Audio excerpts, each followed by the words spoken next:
Where the Anclote River is forcing people from their homes. Good afternoon, John.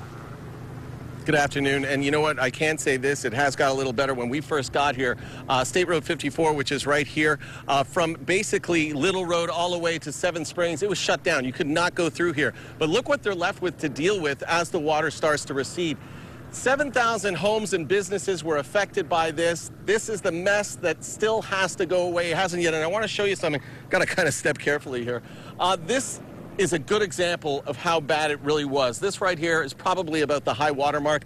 That's about 3 feet, 3.5 feet, depending on where you're standing. That's crazy here. And the one thing that we always heard, no matter who we spoke to, never seen it this bad. This is Larry fording this waterway.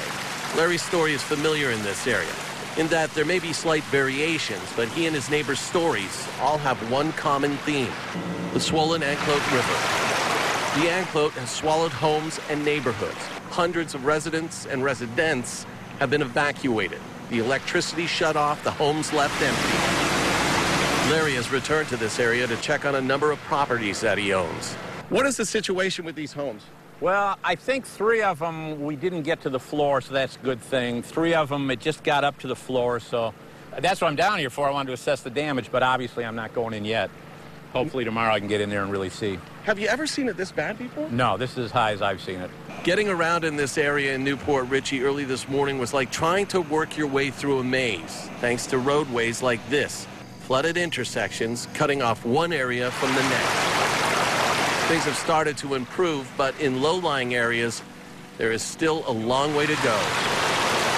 The water from the Anclote continues to run strong and fast and much too high. So moving through this area is done with the careful pace of a slow walk or the bull-like force of a 4x4. Roads are probably 10 feet under. Right now, the water's gone down quite a bit. It's about 5 feet deep.